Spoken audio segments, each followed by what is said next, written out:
good work out there, Jeff. You know, with all this food, we should be able to feed ourselves for the next few weeks. Hey, thank you, Gerald. You know, something weird's been going on here. We've been seeing a handful of them blue, other halflings. Any idea about that? You guys totally know enough. Now, other halfling, if you want your friend here to live, you'll come with us. Got it? Now, first off, you're not taking either of us. Second off, you're a little outmatched here, pal. So I'd step back before this gets ugly. Never.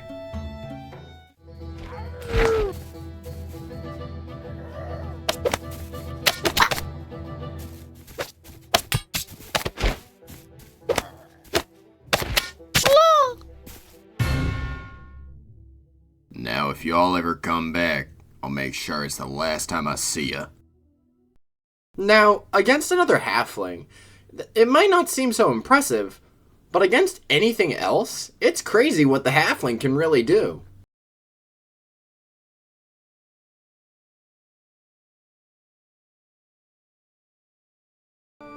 Hey guys, your boy V here, and we're back at another episode of How to Main the Units. Part 8, the halfling. The halfling is the first unit in the farming faction. Excuse me, I had a burp. Anyway, the halfling is also the cheapest unit in the game, making them very spammable. The only issue is that you have to be constantly close to your opponent to actually deal damage to him, and that damage isn't exactly very much. But the halfling has an ability that most other infantry units don't exactly have the luxury of: a jump.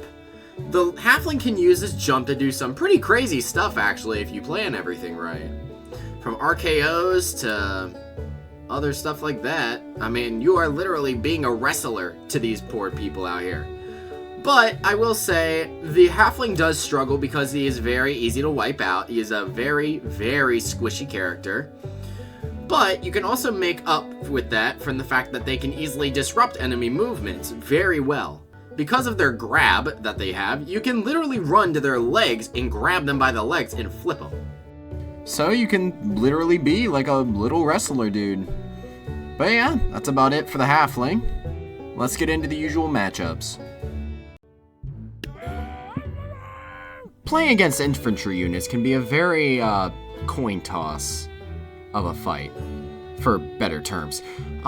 So the strategy here is to really just try and get them off guard. So for instance, this farmer here. Obviously I shouldn't approach directly in front of him like I'm about to show you, because obviously, as most units in this game, no one is truly Why did that cut me? Never mind. Well, anyways, so basically the idea here is to definitely catch your opponent off guard. So how you're gonna do that, just watch. I've got a method here. Believe it or not, the halfling is actually pretty agile for its small stature. The small stature, which I now realize I forgot to mention the pros and cons thing, actually works to its advantage. Because mainly you just gotta... So mainly what you gotta do is get up on the high ground, Randy Orton slithering, hitting that RKO out of nowhere type energy. Because if you can time your jump and grabs right, you can easily get the upper hand on units. And if you jump again while you have them in your grasp, you can take them for a very long loop. Just try and dodge around and grab when you can, and you should be fine. Now, bear with me here. I know that the hay baler isn't exactly a shield unit, but he'll do for this video. The shield units obviously have shields, but the hay baler works in a different way. The hay baler has a protective thing around it made of hay that absorbs projectiles, and some melee. Granted that some is very limited, but it doesn't make any difference either way. So, what you gotta do is just kind of have the same idea as you would for the infantry units. And then with that, you just try and get behind them the best you can and take them for a loop as always. Just hit them with your wrestling moves and you should be fine. They'll go down eventually. They'll go down. There you go.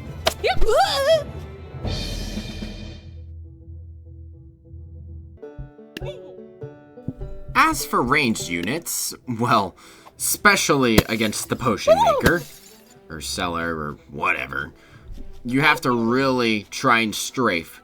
But it's kind of hard when the potion maker here has a AoE range.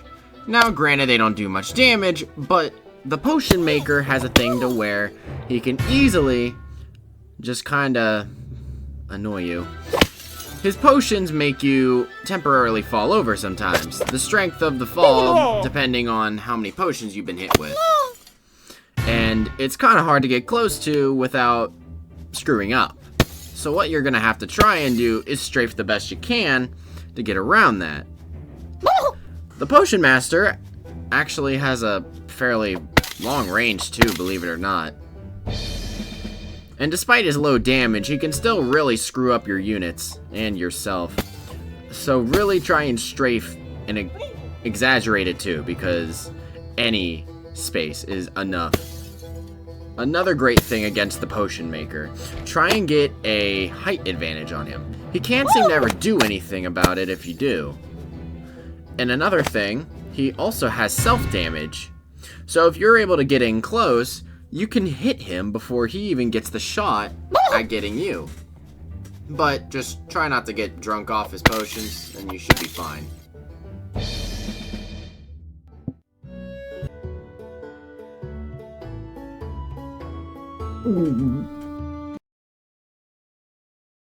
Yeah, just fair warning, you won't be winning much of these.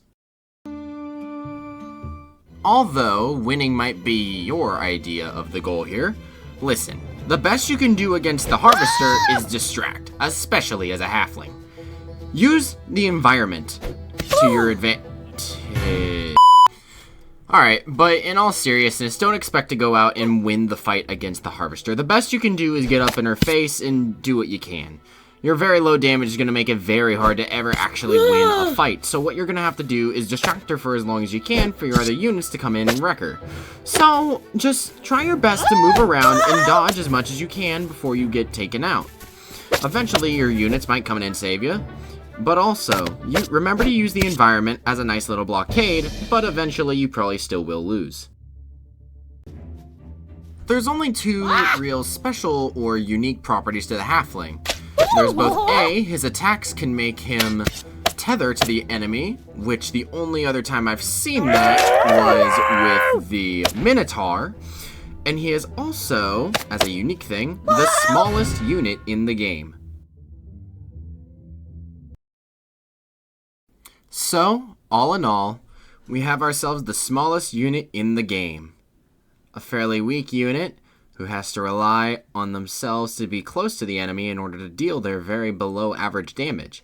But with this comes its own properties. The fact that he can put any unit in like a headlock and take them for a loop. Except for like, you know, big stuff like a mammoth or whatever.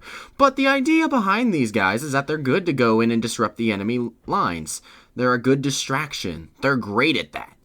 And if that's what you want to do, I would definitely main this unit. But I will say I've never exactly been a fan of the Halfling until this video. Kind of funny if you ask me. But yes, go out there and give your opponents Charlie horses, headlocks, and any other kind of wrestling moves I can't really think of. Half, full Nelsons, yada yada. You get the idea. I only wrestled my 7th grade year and I didn't do good, alright? I don't know too much. But anyways, thank you guys for watching this episode. It means a lot that you guys are still supporting the series. It also means a lot that you guys are still here. So thank you very much, and have a great day. You know, I wonder what the story is behind that elder halfling that's been letting us live here. Seems kinda odd he broke away from the rest of the blue guys. Well, yeah, but, I mean, without him, we wouldn't have a place to live, let alone our own jobs and, well, way of life.